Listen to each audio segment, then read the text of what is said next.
So I have this thing that I've been toying around with for a while. But first, let me play something because, you know, videos should start with playing, I guess. So this is a 5-1, right? Just a G7 shell voicing. You know, good old 5-1, right? Typical way to play this, obviously, is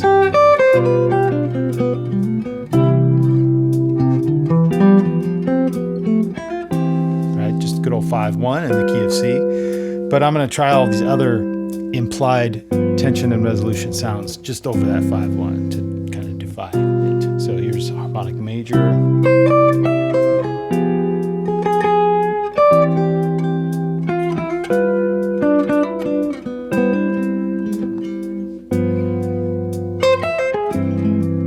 Here's Phrygian dominant.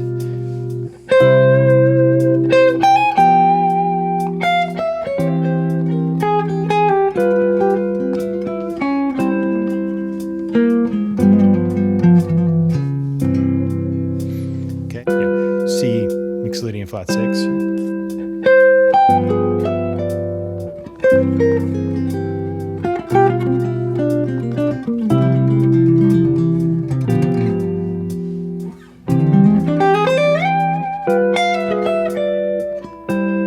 Okay, and then here's Ionian sharp 5, which is A harmonic minor.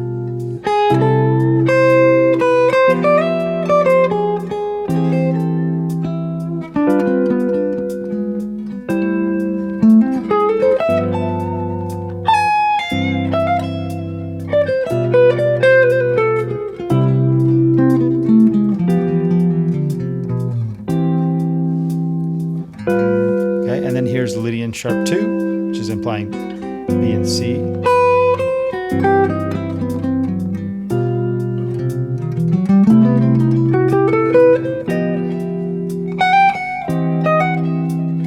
And then here is A flat and C. So by the way, yeah, I'll talk about it. So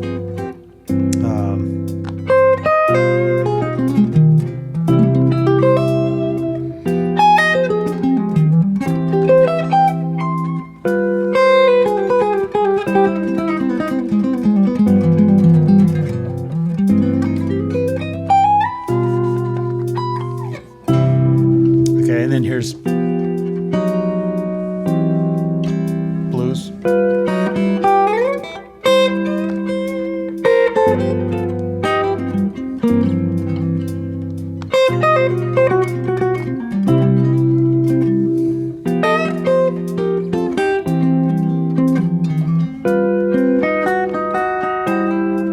Okay, that's enough. I don't know if you know this, but I was a philosophy student as well as a music student in college. And so I've had these like concepts that are floating around in my mind. And this idea of tonality, I think has merit. Okay, so it's an idea that yields fruit. I want to give you some philosophical history first. So there's this guy named Zeno. He's an ancient Greek philosopher. He claimed that motion is impossible. In his dichotomy paradox, an arrow shot at a target has to go halfway first, and then halfway again, and halfway again, and halfway again, and so on, infinitely, never arriving. According to Zeno, this proves movement is impossible because the arrow never gets there. This applies to time also. If time is just the static moment, how does change happen at all? This goes against our intuition because we know the arrow does reach its target, revealing a flaw in treating time and space as infinitely divisible. So enter Henry Bergson, the author of Introduction to Metaphysics in the late 19th century. He argued Zeno's error was treating time and space atomistically, slicing it into disconnected bits, as if it's a line you can endlessly divide. Bergson rejected this atomized view, introducing durée, which is lived time, a continuous flow where past and present blend. It's not a series of isolated nows. Time for Bergson is dynamic, felt intuitively, not chopped up like points on a grid. Now meet Edmund Husserl, whose phenomenology in the early 20th century studies consciousness. He described these 3 stages of time consciousness. So number 1 is the primal impression. That's the immediate present moment of experience, what we might call the now. This is the realm of which empirical evidence and science has a say. And then there's retention. This is the just past moment that lingers in consciousness, not as a memory to be recalled, but as something as part of the present experience, even though it's not actually happening anymore. It's like a comet trail of something in your mind. And then third is protension, which is the anticipation of the immediate future, an openness to what's coming next. These 3 stages create a flowing experience, a seamless whole of consciousness, not Zeno's static points. Both Bergson and Husserl show time isn't fragmented and atomized into bits. Husserl's 3 stages reveal how consciousness weaves past, present, and future into this bulbous span that occupies our attention. Time is continuous and flowing. This flow isn't just philosophical. It shapes how we experience the world, like in music. So take a melody, for example. So hearing a melody requires retaining earlier notes to grasp it as a whole. So when you hear a note with no context, to most of us it has no color or emotion, but play another note and now you hear the new note with the awareness of the previous note, even though that note is no longer actually being played. It's still playing in your retention or your working memory. It's still part of your present consciousness. So now it has that you hear that as like a certain flavor. It's a third.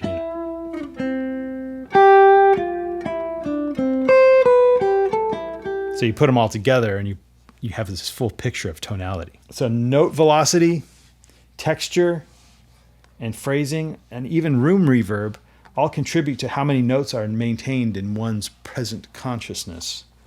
But the answer could simply be 7. Why? There are many reasons why the major and minor 7-note set has endured. Not least is the reasoning based on the ratios of just intonation from the harmonic series. But that's not what I want to talk about. I want to deal with our experience in how we listen to and retain the tension and resolution aspects of 7-note tonality in light of Bergson and Husserl's approach to consciousness.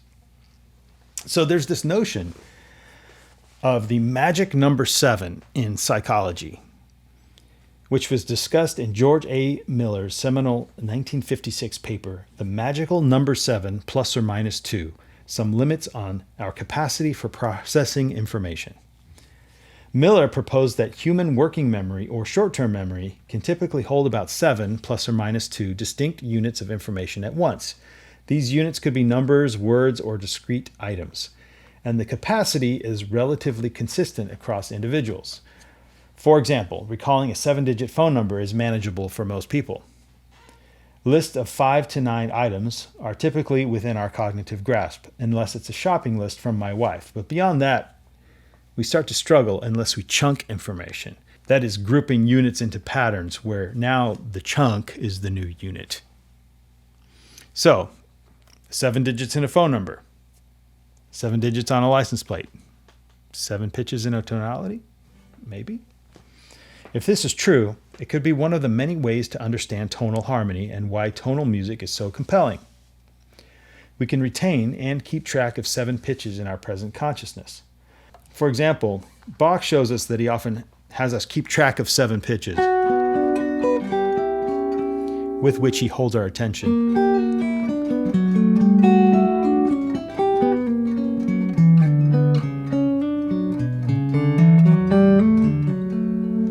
But then with the introduction of a surprise note, he guides the listener elegantly into a new paradigm of another and closely related new 7-note set.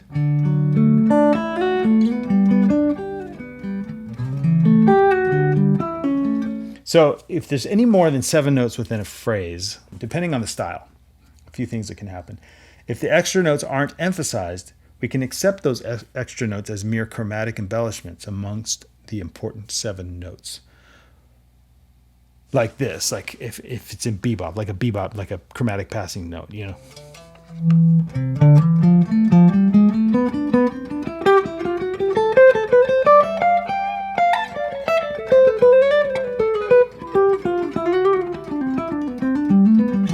So I'm still mostly sticking to the C major scale, but I'm doing some chromatic passing notes. And you tend to like almost ignore them or treat them as just embellishments, right? Or rhythmic items. Okay, or you can ignore or even be bothered by the non-tonal notes as mistakes or effects, like something like this. Like if I'm playing a C major scale,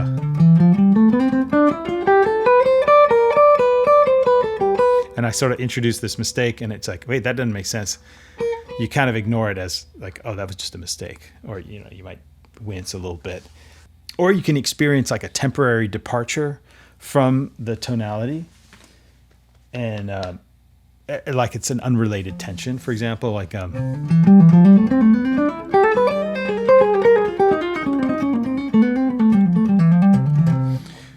so you sort of like hold your breath a little bit while it's like away, and then it comes back. That would be like a side slipping kind of thing. Or number 3, you can experience something called cognitive overload, and you can give up on tonality altogether, or your consciousness approaches pitch retention differently as the music takes on an atonal aesthetic. So it's like you're not listening tonally, you're listening just like something else, some other kind of aesthetic, like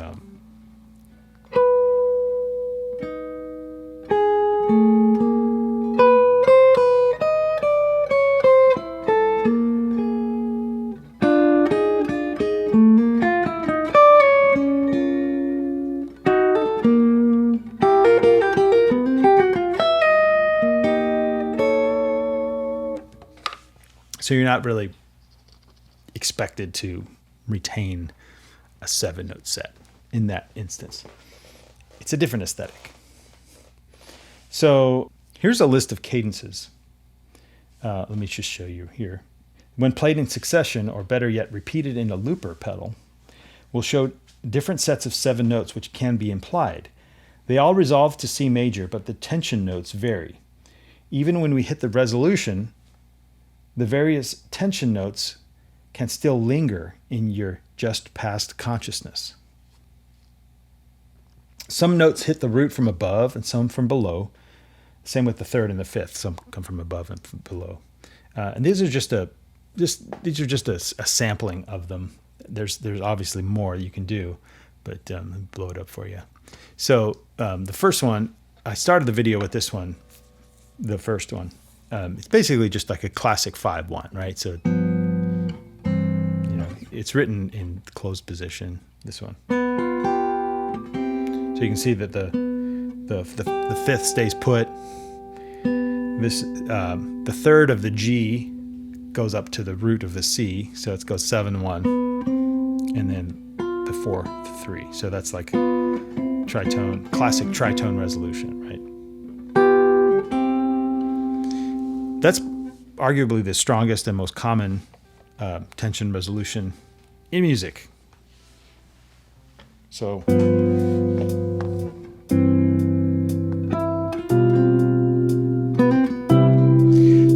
even when it resolves, you still sort of retain the memory or the consciousness of the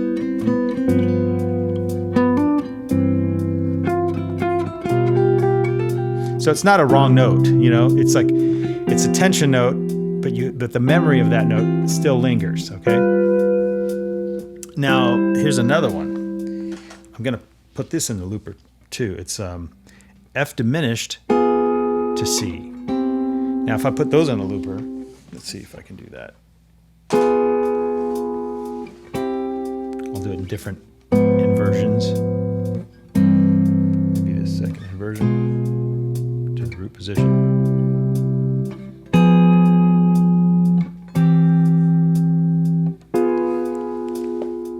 And then this one can imply a couple of things, but here's harmonic major as an example. So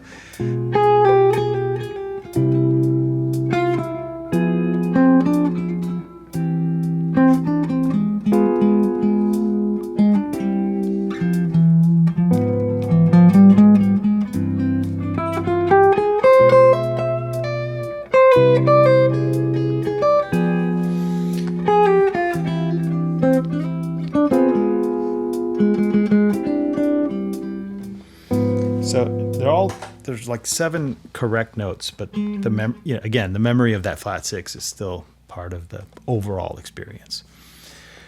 And then here's another one that's like where they all descend in half steps. It's like a D flat triad to a C triad. Let me put that in the looper pedal here. It goes like this. I'll do it in different inversions. How about this?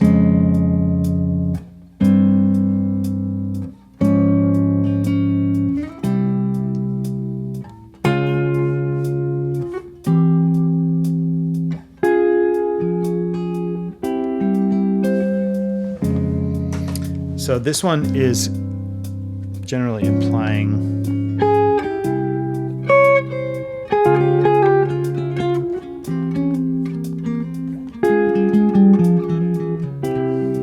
so it implies a couple of things, but the top option, Phrygian dominant, which is the 5 of harmonic minor, it's sometimes called Spanish Phrygian.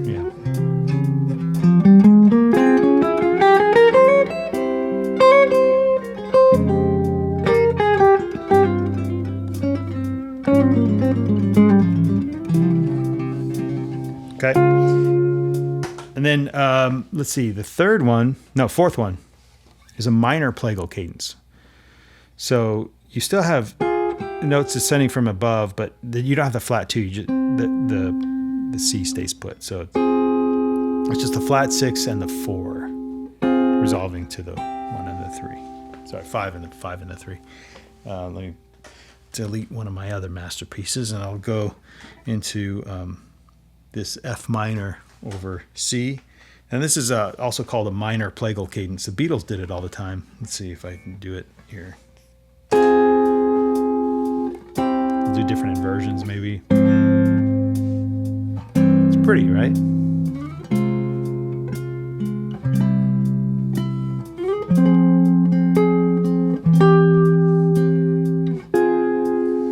Okay, so this one I'm going to pick, there's a lot of options, but I'm going to pick Mixolydian flat 6, also known as Aeolian major. This one is the 5 of melodic minor.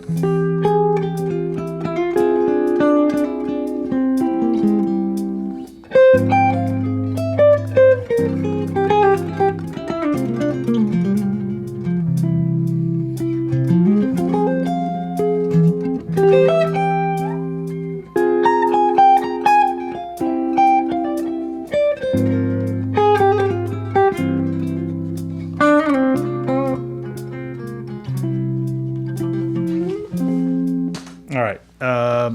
Next one. This is a little different.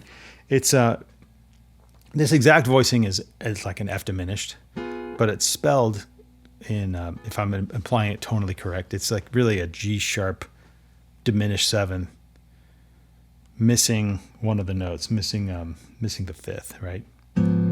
But that's a F diminished triad, and it resolves upward to C6.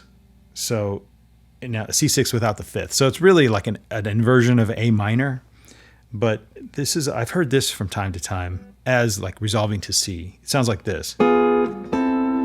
Imagine C's in the bass, right? So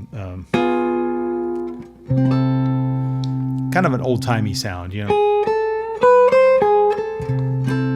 You might see in like some tunes, some jazz tunes, like it sort of gravitates to the 6, and that's this is one of the sounds. Okay, check this out.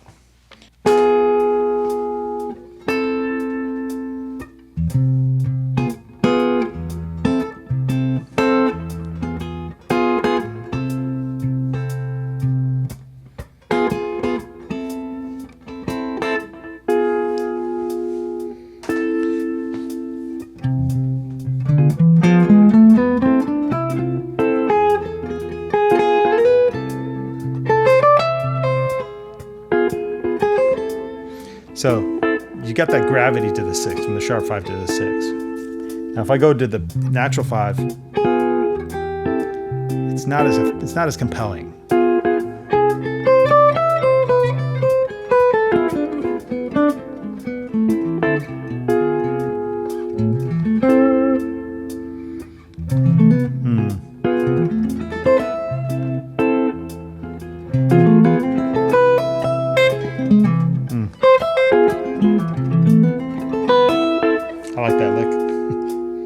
basically just did C augmented to a C major 6 with the 7th. It's an A minor add 2, really. And then another option is this B to C. So that's going to imply, among other things, Lydian sharp 2, which is the 6th mode of E harmonic minor. So let's see if I can do this here.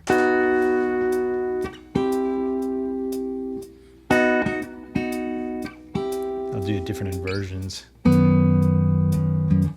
Sorry, parallel movement, sorry.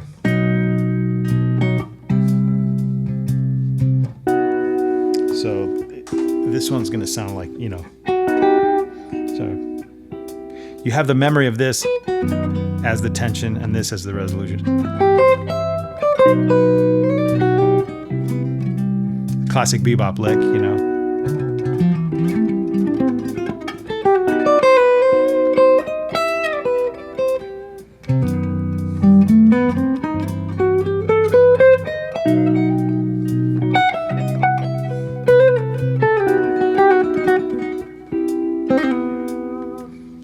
That was wrong.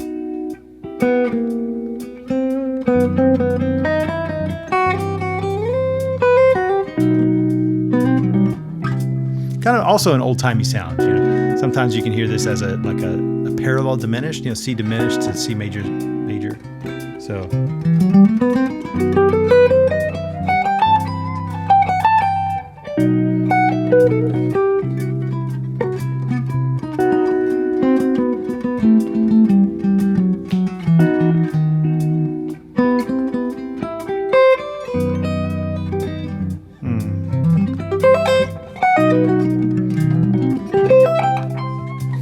yeah, I like that one. That's a fun one. And then, okay, check this one out. Just this one came out of a thought experiment because I was just looking at the different ways that notes can resolve to a C major triad, right? It can either resolve from above or below, and so on. And this one is like, well, there's lots of options, right? You can kind of calculate the number of options. It's like what, three times 3 times 3, I think, something like that. Anyway, this is just a few of them. Now there's one where it can go down to the 5th, maybe up to the 3rd, and maybe the root can stay put. It's this one, and that's like moving in a major 3rd. So this is one of those chromatic mediants, right? So it's A flat to C. There's not really a traditional key that it fits in, but maybe you could do like the 3rd mode of A flat harmonic major. Let's just see what that sounds like. This is fun, right? This is a thought experiment, and you're going to see if it yields fruit. And let's see here. If I do A flat to C, 2, 3, go.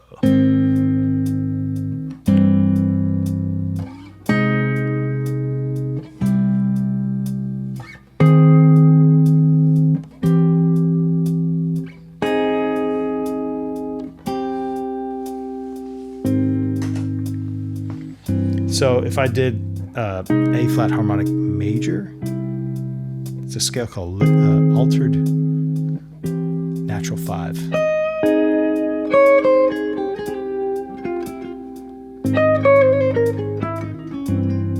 I kind of like it, I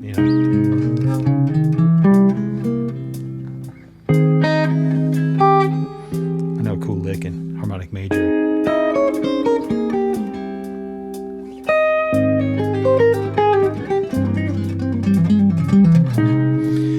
Go with this like Messiaen mode, which is like almost delving into a slight atonal aesthetic, but here it is. Here's a truncated version of Messiaen mode 3. It's called the augmented scale. This goes let me cheer.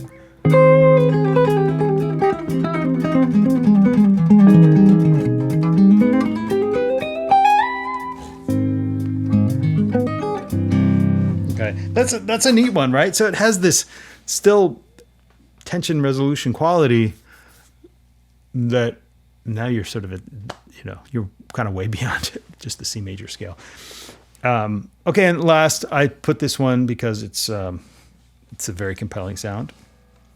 This is the one where it comes from below on the fifth and below on the third, but the root stays put. It kind of sounds like blues, doesn't it? Well, it's slightly different than the B to C. It's not as bluesy, but it does have some blues-ishness to it, But this one, you can do complete blues over it. Let me put that in a looper. So I'm going from C diminished to C. So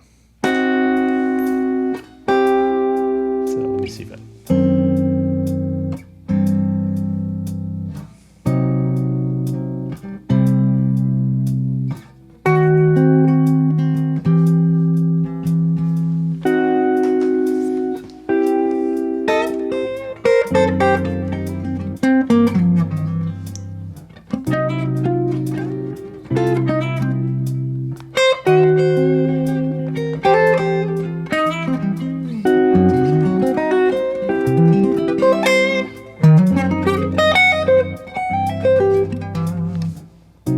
Cool, right? It's a diminished triad.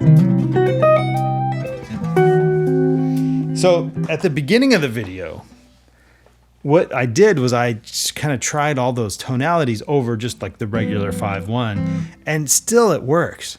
So there's this thing where you can play in a compellingly tonal way. And I think the way Bergson and Husserl describes existence, just our awareness, is correct. I kind of like it. What are your thoughts? Too much philosophy? Not enough playing? What do you think? Okay, let me know. See ya.